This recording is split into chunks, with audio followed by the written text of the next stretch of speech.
Do you find that a lot of people need sort of this retraining when they come to you of understanding that their body is completely not broken? It's actually in an amazing, miraculous self-healing state right now, and they need to appreciate that. Is education part of this to kind of re-educate people to realize, hey, we're not broken. That's actually a miraculous thing happening right now that your body's doing to keep you alive. Yeah, I would say virtually 100% of the time, like 99.999% of the time. Yeah. And it's easy to get to that point, honestly, because I've been there. And you don't want to have suffering and feel that way. And then you start to have a resentment toward your body of, why aren't you working? Why can't you get better? And I'm trying all these different things, right?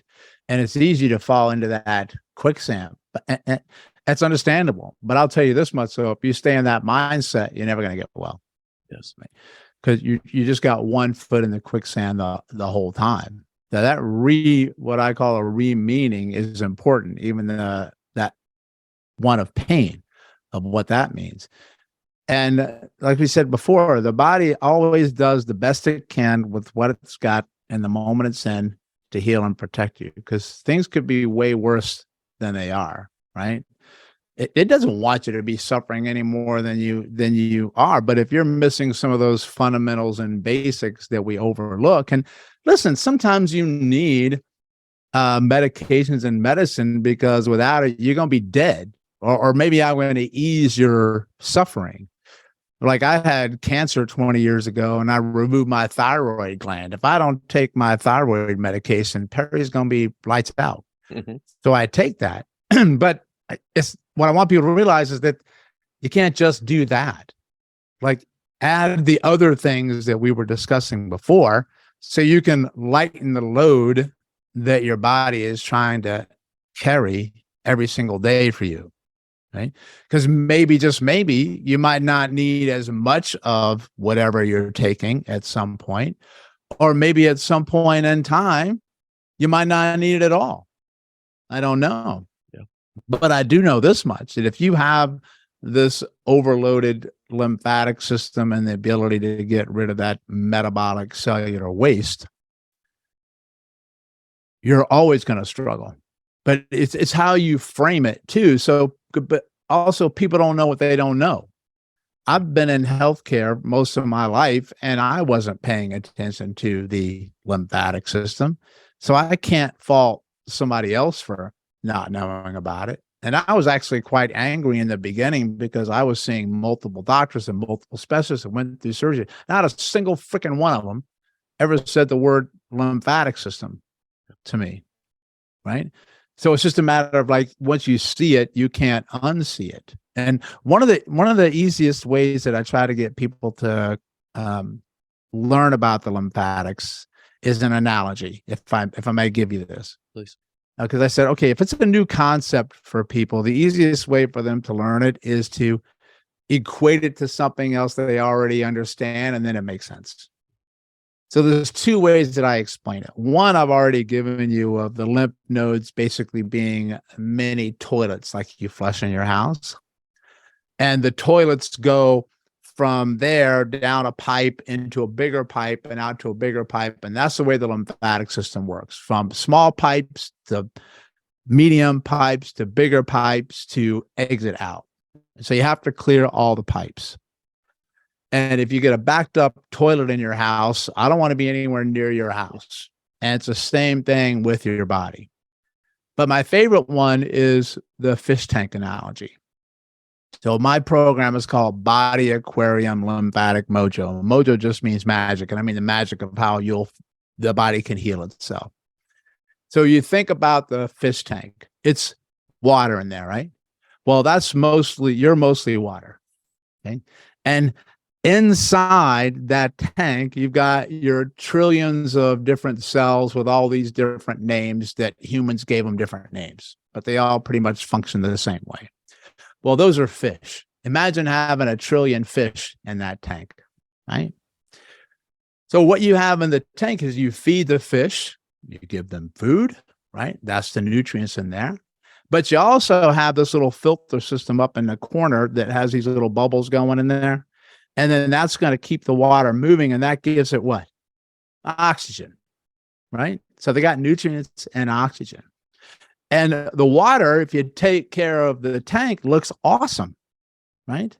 But what keeps that tank looking so great are all those things underneath the tank that you don't see because they're hidden by the cabinet. And those are the pipes and the filters, and that's the lymphatic system. Right? So if that filter system went kaputs, you wouldn't notice it right away. But in a couple of days, you would see that water doesn't look so good, right? It's going to start to turn green or mucky, and then things start growing on the glass. And you can call that biofilm, because that's, and then oxygen starts to go down because the water becomes stagnant because it's not moving. And then when you have low oxygen in the body, you're going to have pain somewhere, period. And the things that want to kill you love low oxygen: bacteria, virus, cancer cells. That's a beach day for those guys. Then stuff starts to grow on the fish, right? And then eventually you'll look at the fish and you'll see them struggling to breathe like this. That's your cells. They can't get the oxygen in. And you can keep feeding those fish, but if you keep feeding the fish are going to keep pooping, and they're living in their own poop and the food at the same time. And they're going to die, right? And that's what happens to your cells, because nothing wants to survive in that water. So then I asked for people, said, how in the world would you fix that problem? What would you do? Well, you have to take everything out of the tank, and you need to clean the tank, and then you put new water in there, and you put new fish in there, right? That's kind of what we do in medicine right now, is that we just take care of what we see. And then, but if that's all you did, what would happen a week later? Same thing. Holy cow, they're dying again. It looks terrible. And then I say, well, what's the biggest thing that you forgot to do?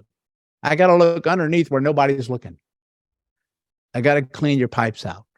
Because then if you can get that, then you do the other step. Now stuff lasts. So here's the message I'm trying to send home for you. What you do first, and you always do first, is clean your filters first. Clean your lymph first. Then you go back and you do all the other stuff. And that's what I see people doing all the time, is they're doing all the great breathing techniques. They're doing all the diets, all the supplements, everything they're supposed to do. But nobody ever showed them what to do with the lymphatic system. So here's the next caveat. People say, Doc, but guess what? I'm breathing all the time. I took all the courses, and I move all the time. Shouldn't my lymphatic system be super good? Well, the operative word is should. Sometimes that's not enough. Why? Because they're too overloaded, too overburdened, full of too much muck, that you can't do that. So for instance, that's the toilet that the only way you're going to get it to unclog is to plunge it or snake it. That's it. If you keep flushing it, it's going to overflow. Well, that's what your hands are for. That's when you do lymphatic resets, lymphatic massages. My favorite way is by hand, right? But you can do any technique you want as long as you do it in the right order, because that's really important. Hopefully you have time to discuss that, because you can't just start pressing on body parts and move your lymph and cross your fingers and hope everything works out. There's a certain way that you need to do it based on how pressure moves in the body and how fluids move in the body. If not, you're going to make yourself way worse. Then once you understand that, you can put the puzzle piece together of anything in relationship to where you want to get blood flow in, where you want to get blood flow out, and how you get lymph flow in. Because here's the dirty little secret, and then I'm going to stop talking for a second. All the systems in the body work together. They never work alone. They never get injured alone. So when I work on these areas, I always influence blood flow in, blood flow out, lymph flow, and nerves, always. So when people say, Doc, when you do these resets, which system are you impacting? My answer is yes. I just want you to do it in the order that I'm going to show it to you in, because that's going to be the biggest difference for you. Right. There is no one system without the others. So you can't say that one system is only being impacted. It's impacted all of them. And a lymph system, of course, has such an impact on others, and everything is interrelated, and it's going to be a little bit different If your lymph system isn't working, it can impact a different organ. Maybe your heart's more impacted for you, or maybe it's the liver, or maybe it's the endocrine. Who knows, right? Everyone has their predispositions, but we do know you're in a shitty aquarium. Let's put it that way. So you have to change that.